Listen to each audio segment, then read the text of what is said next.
Now, the Kenya Maritime Authority and the Commission on Administrative Justice are investigating the circumstances under which a vehicle on board a ferry backed into the Indian Ocean, taking a mother and child with it. Speaking to NTV on phone, the Kenya Ferry Services Managing Director Bakari Goa also promised that measures will be put in place to assure the safety of its passengers.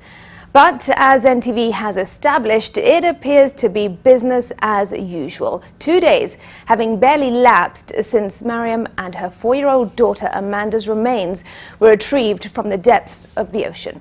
NTV's Olive Burrows with that report. Sunday marks 2 weeks to the day since Mariam and her 4-year-old daughter Amanda met their deaths. Their vehicle rolled off the MV Harambee ferry into the depths of the Indian Ocean, where their bodies stayed for 12 days. And by all appearances, nothing stands in the way of another avoidable tragedy. No barriers of any sort employed to guard against death by negligence. The ramps of at least 3 operational ferries, and not just of MV Harambee, ride low in the water. Ferry zenyewe ndizo hizo zifunga hata milango. Umeona ferry moja ile Nyayo, mlango uko chini kabisa upande. Lazima ukipanda upande kwa tahadhari sana. Long before Mariam and Amanda's untimely deaths captured the nation's attention, all the evidence the Kenya Ferry Services could possibly need of the threat to life posed by the faulty ramps was in.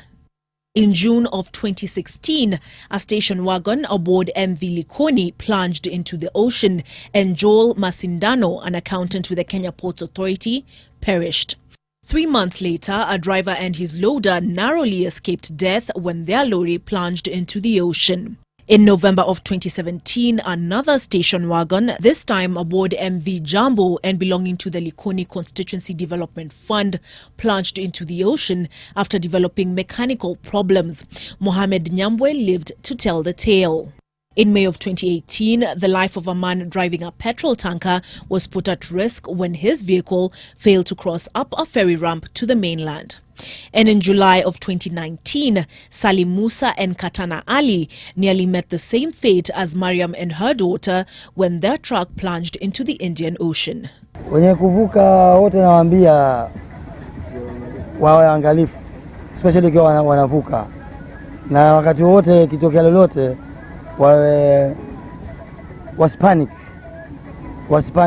wajaribu kutumia mind zao na Mungu atawasaidia. Lazima mimi mwenyewe natoka naenda kando, naliacha hapo hapo, nafuta handbrake naliacha hapo hapo.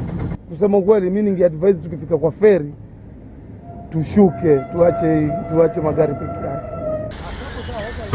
In its defense, the Kenya Ferry Services points a finger at clients who refuse to follow its safety advice, insisting on remaining in their vehicles for the duration of the crossing and resisting instructions only meant to ensure their own safety.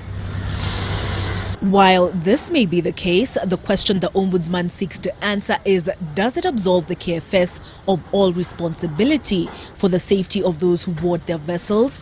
Or will Mariam and Amanda be reduced to a statistic, joining a growing list of ferry casualties, as Kenyans are simply expected to accept and move on? Olive Burrows, NTV.